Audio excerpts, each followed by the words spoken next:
Anda telah mengunduh podcast yang dipaparkan oleh Pendeta Dr. Erastus Sabdono ini dari truth.id/voice. Selamat mendengarkan podcast ini. Shalom saudara sekalian, salam sejahtera dalam kasih Tuhan kita Yesus Kristus. Kebenaran hari ini 7 Juli berjudul Tidak Normal di Mata Allah. Kita harus kembali menemukan bagaimana menjadi orang percaya yang benar. Untuk mengikut Yesus, ya, murid-muridnya harus meninggalkan segala sesuatu, ya, antara lain pekerjaan, keluarga, lingkungan, pergaulan, dan kampung halaman. Persis seperti yang dialami oleh Abraham. Sejak mereka mengikuti Yesus, peta hidup mereka berubah sama sekali dan tidak pernah menjadi sama lagi seperti sebelumnya sampai mereka mati. Setelah kenakan Yesus ke surga, orang percaya meneruskan tugas penyelamatannya, yaitu menjadi saksi sampai ke ujung bumi. Akhir hidup murid-murid Yesus, ya, pada umumnya sangat tragis. Dipancung, disalib dengan kepala di bawah, ada yang dipancung, digoreng di belanga panas, dicapik-capik binatang buas, disalib dengan kepala di bawah, ya, dan berbagai penderitaan dan akhir kehidupan yang sangat tragis. Tetapi justru itulah keagungan pengikut Yesus, sebab dengan demikian mereka menghidupkan kehidupan Yesus dalam diri mereka. Bagi orang percaya, dalam pelaksanaan yang benar untuk mengiringi Yesus pada prinsipnya adalah meninggalkan segala keterikatan yang dapat mengganggu pengiringannya kepada Yesus. Prinsip penting yang harus dimiliki, ya, dan dijalani oleh orang percaya adalah tidak terikat dengan keinginan dunia ini. Agenda hidup yang dimiliki hanyalah memfokuskan diri untuk layak dipermuliakan bersama dengan Yesus, ya, yang untuk itu harus hidup tidak bercela, ya, serupa dengan Yesus atau sempurna seperti Bapa.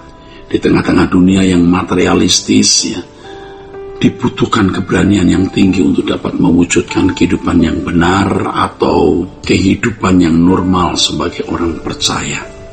Dalam hal ini, saudaraku, kita harus memiliki integritas yang tinggi atau suatu kenekatan atau sikap ekstrim atau fanatisme yang luar biasa terhadap Tuhan Yesus. Integritas itu digambarkan seperti janda yang menghadap hakim, yang tidak takut akan Allah, ya, dan tidak peduli siapapun, ya, dalam Lukas pasal 18 ayat 1-8. Ya. Hanya dengan integritas yang tinggi orang percaya dapat mempertahankan kenormalannya di hadapan Allah, saudaraku. Salah satu bahaya yang tidak disadari oleh banyak orang percaya yang telah mengkandaskan hidup iman banyak orang Kristen, ya, adalah kewajaran hidup. Kekristenan yang tidak normal lagi di mata Allah menciptakan kekristenan sebagai agama dengan segala atribut-atributnya, sama seperti agama-agama pada umumnya. Hal ini membangun kehidupan yang wajar seperti anak-anak dunia.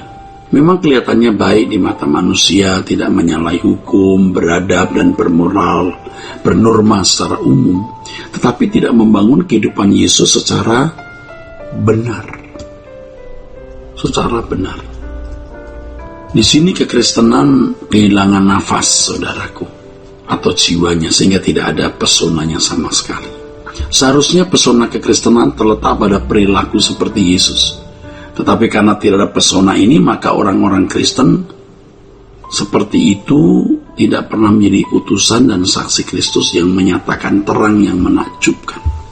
Banyak orang Kristen berpikir bahwa kekristenan seperti yang dikenakan oleh murid-murid atau orang percaya gereja mula-mula tidak mungkin bisa dikenakan di zaman ini yang keadaannya sangat jauh berbeda, ya.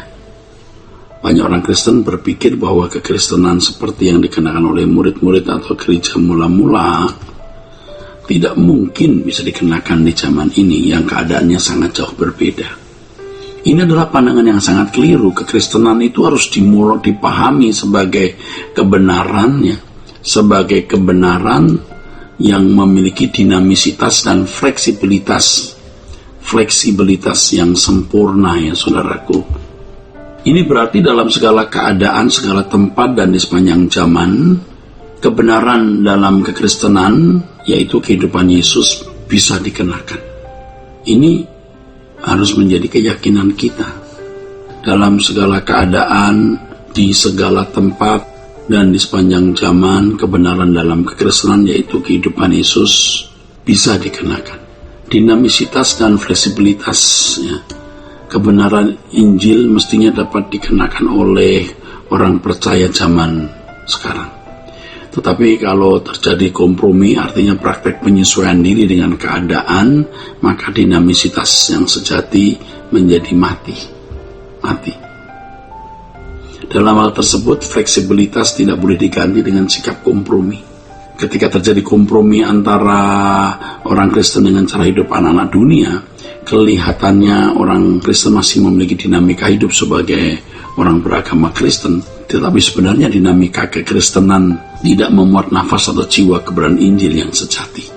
Mereka masih bisa melakukan berbagai kegiatan keberagamaan yang dilabel sebagai pelayanan, tapi sebenarnya mereka tidak melakukan pekerjaan Allah sebagai utusan Kristus. Kepentingan pribadi dan organisasi menjiwai seluruh kegiatannya. Dengan demikian gereja dalam tingkat sinode dan gereja lokal menjadi rezim keberagamaan yang mematikan semangat Injil yang sejati. Kalau dipersoalkan apa bukti bahwa gereja dalam tingkat sinode dan gereja lokal telah mematikan semangat Injil yang sejati, buktinya hampir tidak kita temukan orang-orang yang serupa dengan Yesus. Kita mendengar percederaan, kita melihat perselisihan hanya karena masalah doktrin saling membusukkan. Itu menunjukkan bukti mereka telah kehilangan karakter Kristus.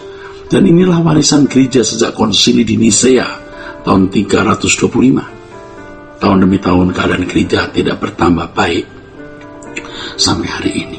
Tapi Tuhan masih menyisakan orang-orang yang setia di tengah dunia yang fasik ini.